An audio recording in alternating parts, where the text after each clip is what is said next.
Now let's dive deep into this big LGBTQ story for today. I'm Rex Rogosh, and let's queer up gay culture. Here are the 2025 hottest gay menswear trends, including faux fur, velvet, chocolate, and more. Spring means fashion. New York, Paris, Milan, and are all in full swing with this $100 billion industry. It likely comes at no surprise that per capita, gay men spend more on fashion than any other segment group. Out.com is here to help the gay community to get excited about trends in the fashion world. The Komondor-inspired mop dog trend stormed Paris runways with dreaded wool pieces from Hed Mayner, Egonlab, and Acne Studios. Oversized coats with fringe-like patterns and exaggerated dreaded details made a dramatic impact, blending romantic goth aesthetics and winter-ready fashion. What's the big color this year, you ask? Surprisingly, chocolate tones are making a delicious comeback. Bottega Veneta started the trend, but this season's Bianca Saunders milk chocolate leather jacket and waxed trousers stole the show. Sacai, Louis Vuitton, Dries Van Noten, and Zegna added rich variations with luxurious overcoats and matching scarves. Leopard print remains the wild card of the season, and Louis Vuitton and Dolce Gabbana-styled leopard coats overstated layers for fierce but mostly approachable looks. Lanvin's oversized leopard coat with denim and MSGM's bold blue shirt and khaki combos provided animal prints, and they could be versatile. Faux fur is everywhere too, from Prada's draped pelt overcoats and bubble vests to David Koma's maximalist faux fur sweatsuit. This trend channels luxury and drama. Saint Laurent added American Psycho vibes with fur accents, encouraging fans to go big or go home. Velvet is also crushing it, with Emporio Armani's pinstripe suits and Giorgio Armani's vibrant blue velvet sneakers. Willy Chavarria brought romance with crushed velvet suits adorned with brooches, merry floral pastels, and decadent menswear trends are about to own your boldest self. Dress fierce, stay fabulous, and check out more details at out.com. Well, okay, first that was a tongue twister. There was more designers there than Beverly Hills. But I liked the fact that color is making a comeback. You know, gray upon gray upon gray has always been, a staple for many, many years. And with everything that's going on, it's good to see designers stepping out and bringing us stuff that's going to lighten our spirits. Faux fur and fringe is fun and fabulous. Maybe not always Florida friendly. But chocolate definitely is a great color, and shades of brown to lighten up everybody's wardrobe. I'm sure the summer line will be coming soon, or probably previewed already. These are probably the next winter lines. Well, I did see faux fur shorts online, and some faux fur hats by some baseball caps, actually. The faux fur baseball caps online already. So if you want to bring your faux fur into more of a summer style, why not? It's interesting seeing what's on the runway and then seeing what actually trickles down, like what Double or Prada says, what trickles down to the bargain basement bins of Casual Corner. So what I love to do, though, is, I'm a very forward person when it comes to fashion. And I think taking cues from what you see on the runway and making it your own is actually the best thing. Just don't go and buy it off the rack. So it should be a really great way to express yourself. Yeah, I saw those furry shorts on the TikTok shop. Very high fashion there. I think of this story, and my first thought is Oscar Wilde said, fashion is so ugly it has to change itself every 6 months. I see that in our today's fashion industry.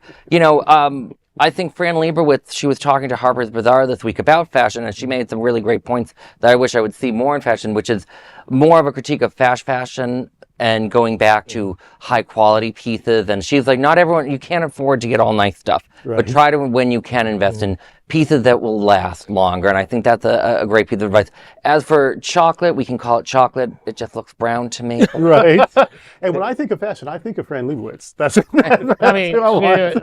she is the premier photographer of everything. She is genius, for sure. For me, my practical advice is when you see these looks, go back to a thrift store, go to vintage fashion, because what is old will be new. Everything will recycle. We just seen an 80s revival. Now we are about to see 90s revival. Also quality. Anything made pre-Great Recession was made at a much higher. I worked at Banana Republic right up until and right after the Great Recession. There was a huge change in quality, not just at Banana Republic, J. Crew, all of the ones, decent companies. I have stuff that is 25 years old. I have stuff that can actually buy a drink.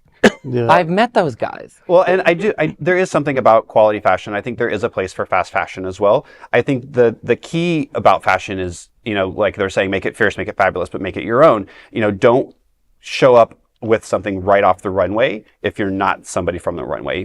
Put something on that you feel comfortable in, that is it doesn't have to be trendy. I, as a designer myself, I tell people, you might like avocado green and it might not be in fashion right now, but if it's something that you love, it's always going to be in trend for you. So I think that, fashion is something that is a great place to express yourself. I want to ask you something very particular though. Okay, if I'm 6'1" and I have a 30-inch waist and I weigh 190 pounds, yeah, I can wear anything. Correct. That is not who I am though.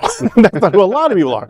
I'm closer to that now than I was 10 years ago, but still miles away from it. So if I'm 5'4", or I'm 300 pounds, or I'm pear-shaped or whatever, I don't feel pretty anyway. So what should I avoid what should I go towards so that I can feel better about, so I can make wise choices that I feel good about? Okay, so first, a few things. I think you should go and try on clothes. I think, unfortunately, people who are very afraid of fashion and aren't comfortable in fashion, they are afraid to go and try on clothes. There are stores specifically for people of all body types, and you shouldn't be ashamed to go into those stores because the people that are there know who you are and what your body type is and are there to help you.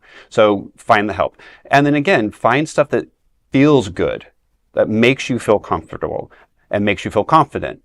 And then that way that gives you some basis. And then you can start to play and have fun. Unfortunately, fashion magazines are the bane of our existence, and they do show a lot of, thin models. We are seeing some body positive models out there, and we're seeing a lot of designers use more body positive models, which is great. Take cues from that. Go seek out those designers that are showing body positive models on the runway, because then their clothes are going to be more suitable for you. I have found also that tailors are good friends, and they're not super expensive. So sometimes I will buy, because to get something that fits my neck, I look like I'm wearing a caftan. If I get something to fit my waist, I can't button my shoulder. So, but if I get something that'll work, and then go to a tailor who can taper in then I look fine. And it's not super expensive, especially if you do one or two at a time. So tailors are not a bad person, that's not a bad investment. Tailor's your best friend. I mean, I'm 6'3", I'm 190 pounds, I am that model fit, and I still have my stuff tailored because there are things that fit me differently from different designers, and I can't always afford to go out and buy the $1,000 shirt that's going to fit me exactly, right? So it's okay to buy something that's a little less expensive and have it tailored, and then again, you're getting that custom fit for you, and it's going to make you feel fabulous. As someone at 30 inseam for pants and jeans, I never get the length that I want at any store. Everything, the nice ones, I always start at 32 inseam. So every time I need to go to the seamstress, and trust me, you just need it. And accessorize. You don't need to be boring. I know I'm boring, but you don't need to be boring if you just accessorize a little bracelet here, a brooch there, makes you look pop. And when in doubt, as the people reminding me of what I'm sitting in today due to the last drag queen here, glitter always helps. Right. And not all of us can pull off a crown, but some can. Some obviously can, but not all of us can. I can't pull off a little religious symbol, but find the brooch that works for you. Well, that is a big LGBTQ story for today. There's no other queer nonprofit media platform like this in the entire world. Support our LGBTQ stories by subscribing and sharing Queer News Tonight.